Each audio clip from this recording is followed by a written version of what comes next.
Alors, bon, c'est vrai que vous nous avez convaincus à vous écouter, on était tous fascinés.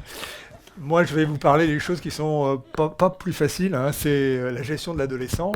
La gestion de l'adolescent, déjà, à l'état, je dirais, subnormal, c'est pas toujours simple. Alors, si on y rajoute une dermatite atopique plus ou moins équilibrée, plus ou moins contrôlée, c'est encore plus compliqué.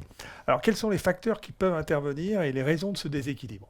Il y a d'abord un élément qu'il faut vraiment prendre en compte, c'est que finalement, chez l'adolescent est capable de banaliser sa maladie. C'est-à-dire qu'il connaît sa maladie depuis tellement longtemps, il a tellement l'habitude de se gratter que finalement, son seuil de tolérance est considérablement élevé. Et ça, c'est très important.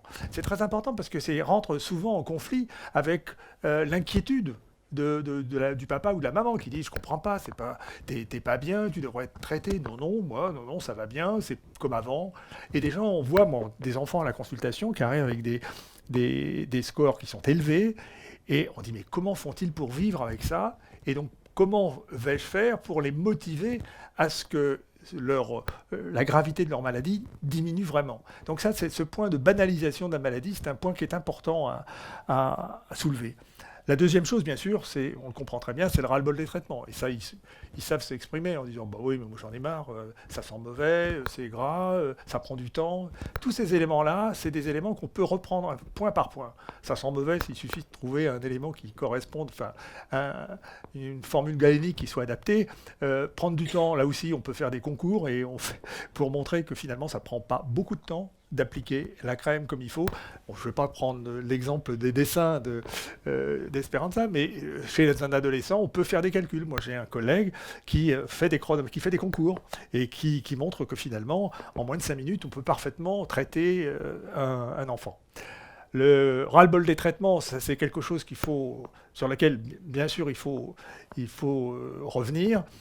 Et puis enfin, c'est la problématique globale de l'adolescence, c'est-à-dire le conflit qui est à la fois interne entre à la fois dépendance par rapport à la maladie, dépendance par rapport aux parents et puis envie d'autonomie. Donc le tableau n'est pas très très très réjouissant. Alors comment on peut intervenir et rééquilibrer les choses? Alors je crois qu'on peut rééquilibrer les choses pas seulement en focalisant sur l'adolescent, mais en parlant aussi à sa famille, de sa famille et aussi de ses copains. C'est-à-dire que dans un premier temps, en général, l'adolescent qui arrive à la consultation, moi je vois l'adolescent qui arrive à la consultation, il est souvent en retrait par rapport à ses parents qui sont tout près du bureau, et puis l'adolescent il est 3 mètres plus loin. Pourquoi? Parce qu'il n'a pas du tout envie de s'exprimer sur sa maladie. Et le fait de lui laisser le micro, même si au départ ça prend un petit peu de temps, c'est une façon d'aborder les choses de façon beaucoup plus positive. C'est-à-dire que finalement, comprendre ce que représente la maladie. En pratique, quelles sont les choses qu'il ne peut pas faire à cause de sa maladie? Je ne peux pas faire de sport ou je ne peux pas faire de jogging parce que quand je m'arrête au bout de 500 mètres. À la piscine, c'est pareil, ça me pique, je ne peux pas continuer. Bref, les exemples sont multiples. À partir du moment où le patient, l'adolescent se lâche, entre guillemets, c'est-à-dire est capable d'exprimer les nuisances liées à sa maladie, vous êtes en mesure d'utiliser ces arguments-là, pour servir de levier pour arriver à proposer une meilleure adhésion au traitement. Pourquoi? Parce qu'il est évident qu'on peut très bien imaginer de contractualiser en disant ben, est-ce que tu vis mal? Est-ce que tu souhaiterais pouvoir le voir disparaître? Bon, très souvent, les gens sont pris au piège et disent bah oui, oui, j'aimerais mieux. Et c'est là où on peut établir une relation où vraiment c'est du gagnant-gagnant, parce que finalement le patient est capable de comprendre et l'autonomisation, c'est aussi quelque chose que cherche à acquérir l'adolescent. C'est quelque chose qui va lui permettre de transformer son avenir à court terme. Alors là où je pense qu'il faut rester ferme, parce qu'il y a des données qui sont vraiment incontournable, c'est ce que nous on appelle les consignes de sécurité. Vous savez, quand vous avez une crise d'asthme, vous ne tournez pas autour du pot, hein, parce que vous prenez votre traitement, sans ça, ça se passe très mal. Et l'adolescent, il comprend très bien cette chose-là. Par contre, quand il y a une crise d'asthme, une crise d'eczéma, oh bof, ça va se passer, ou je vais aller me coucher, ou je vais prendre un comprimé. Bref, toutes des fausses réponses. Et donc, arriver en expliquant comment il faut faire et quelle démarche on doit avoir, quelle réaction, quel réflexe on doit avoir face à une poussée de la maladie, c'est aussi donner des explications que finalement l'adolescent attend pour lui expliquer que finalement il y a un rationnel. Et exprimer le rationnel face à une maladie, c'est aussi rassurer le patient sur les possibilités qu'il a de positiver, d'améliorer la stratégie de traitement et faire ce qu'on appelle l'empowerment, c'est-à-dire finalement l'autonomisation de ce patient. Donc, le soutenir face aux remarques des autres, bon, ça, c'est des questions qu'on peut facilement aborder. Et puis, in fine, c'est trouver ses points forts et les exprimer. Parce que finalement, en trouvant ses points forts, c'est l'aider aussi à développer son estime de soi. Ce que vous disiez, et je pense que c'est quelque chose d'important, l'adolescent en a besoin. Oui, surtout pas être réduit à la maladie. Non. Ça, c'est très important pour tous. Hein. Pas être réduit à la maladie, élargir les champs visuels qu'on a sur soi au-delà de la maladie. C'est-à-dire qu'au-delà d'une maladie, on a des valeurs, on a plein de choses, hein, des pensées, des intérêts, et ça, c'est important. Bien. Alors, maintenant, nous sommes chez les patients adultes avec son entourage, dont une partie de ces déséquilibres, souvent, hein, c'est trop de conseils maladroits. C'est-à-dire que, en fait, quand vous avez un eczéma, que vous êtes adulte, enfin, il y a tout le monde qui vous dit, mais est-ce que tu as été voir un tel médecin? Il faut que tu fasses ci, c'est ça. Il faut que tu fasses... Enfin, il vous donne des conseils. Et souvent, les patients, ils les disent, j'en ai marre, je ne supporte pas qu'on me dit comme si je ne faisais rien, alors que je vais voir le médecin, j'ai fait ce qu'il faut. Mais voilà. Ou bien, on va lui dire, tu es trop stressé, il faut que tu te calmes. Enfin, voilà. Et toujours, l'entourage, parfois, il est maladroit. Il a peut-être des bonnes intentions, mais il y a un petit peu de maladroit souvent. Il y a renforcement des fausses croyances, oui.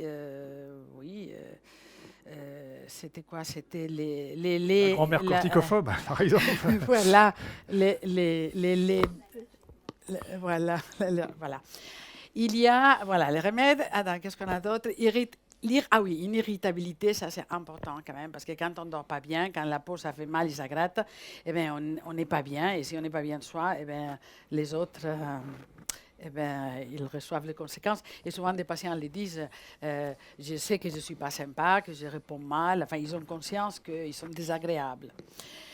Et il y a un sentiment d'impuissance, c'est-à-dire qu'on ne peut rien faire pour calmer. Et puis, ce qui leur calme parfois, c'est de se gratter, mais finalement, c'est pire. Hein, voilà, ils sont conscients de ça. Donc, vraiment, c'est difficile à vivre. Alors, comment rééquilibrer entre les patients adultes et son entourage? Donc, déjà, les sensibiliser aux limites de l'aide de l'entourage. C'est-à-dire qu'il faut arrêter d'imaginer que les autres vont vous apporter des aides. Et il faut aussi se dire, eh bien, quand on me dit il faut que, ou tu dois faire, ou tu es stressé, eh bien, il faut que j'apprenne que ça me glisse, c'est-à-dire que ça ne me pénètre pas. C'est-à-dire, pour ça, il faut que je sois moi-même assez fort, hein, que je renforce l'estime que j'ai de moi, savoir que je fais ce qu'il faut et que je sois un peu moins influençable. C'est facile à dire, c'est plus difficile à vivre. Hein. Aider à reconnaître les désarrois face auxquels chacun se trouve. C'est vrai que parfois on est tous impuissants et de se dire, eh ben oui, on n'y peut rien, là ça me démange, il faut que j'attende. Alors, il y a des conseils aussi à donner utiles qu'on fait dans les services, c'est tous les alternatives au grattage, tout ce qui peut faire un peu de distraction, ça c'est bon à prendre. Et qu'est-ce qu'on avait d'autre ? Alors là, on arrive au traitement. Ça, c'est à vous, voilà. Bon, ouais, rapidement, très rapidement, parce que vous connaissez par cœur le schéma. Donc, c'est vrai qu'on a vu la responsabilité du patient, on a vu la responsabilité du prescripteur, la responsabilité des familles. Maintenant, on va voir la responsabilité du traitement, parce que finalement, le traitement, s'il est facile à utiliser, s'il est simple à prescrire et s'il est efficace, on voit très bien que ça, c'est des éléments qui favorisent l'adhésion au traitement. Et ce n'est pas toujours, d'ailleurs, les résultats de certaines prescriptions. Bon. Alors, les déséquilibres concernant le traitement, c'est vrai qu'on ne va pas revenir là-dessus, sur la qualité de l'ordonnance, parce que ça dépend ni de vous, ni de nous, hein, ça dépend du prescripteur, et ça, c'est ses responsabilités. Je voudrais simplement insister sur un point, c'est qu'en fait, le choix du patient n'est pas forcément le choix ni de vous, dispensateur, ni du médecin. C'est-à-dire qu'on a des patients qui choisissent. Il y a des études qui ont été faites, une récente qui a été faite au Danemark, où on s'est rendu compte qu'il y avait 30% des gens qui n'allaient pas chercher les produits qui étaient inscrits sur les ordonnances. Ça veut dire que quelque part, on augmente encore plus que les 32% la quantité de gens qui n'appliquent pas les produits. Donc si vous voulez, cet effet de choisir, et les gens, c'est évident, auront plutôt tendance à choisir un comprimé d'Atarax que de se mettre de la crème dans des zones, sur des zones qui ne les intéressent pas, avec des produits qui ne les replaisent pas. Bon, bref. La deuxième chose, c'est que c'est vrai que les traitements sont... Je crois que le choix de la galénique est important. Quelquefois, on a terminé une étude dans le service où on s'est rendu compte que dans 3 quarts des cas, les prescriptions qui étaient faites à partir notamment des propositions d'émollients qui étaient faites ne correspondaient pas aux souhaits des patients. Quand on leur demandait de choisir entre 4 émollients, là c'était 5 émollients différents, et finalement le choix des patients n'était pas celui du médecin dans 75% des cas. Donc c'est vous dire que quelque part, je pense que vous pouvez sortir vos échantillons, vous pouvez les faire tester les patients et vous ne perdrez jamais votre temps. Parce que c'est vraiment le meilleur moyen de les rendre adhérents au traitement. Le traitement répétitif, c'est vrai, c'est répétitif, mais à partir du moment où, comme on l'a entendu, ces soins, c'est soigner sa peau, mais c'est prendre soin de soi, on peut imaginer qu'il puisse y avoir quand même, qu'on arrive à ritualiser cela, de façon à ce que finalement, ça soit pas une épreuve, mais que ça soit une habitude. Et puis, bon, les croyances propres, on ne va pas revenir là-dessus. On va terminer sur la problématique de la corticophobie. C'est vrai que la corticophobie, tout le monde l'est plus ou moins, on va revenir là-dessus, mais ce qu'il faut savoir, c'est que la corticophobie, c'est pas, on ne peut pas donner une réponse binaire, c'est oui ou c'est non. C'est pas vrai. En fait, la corticophobie, c'est lié à des craintes, c'est lié à des comportements, c'est lié à des mauvaises connaissances, c'est lié à des croyances. Donc, autrement dit, tout un tas de facteurs qu'il convient quelquefois d'explorer. Bon, ça, c'est ce que vous pouvez faire, mais on a pour ça des scores, comme le Topicop, par exemple. Vous l'aurez peut-être dans votre... Hein, d'accord. Donc ça sera disponible. Et ça permet de mieux comprendre et de mieux identifier quelles sont les racines, en fait, de cette corticophobie. Et puis la deuxième chose, c'est de voir que ce phénomène complexe est répandu. Il est tellement répandu qu'il touche tout le monde.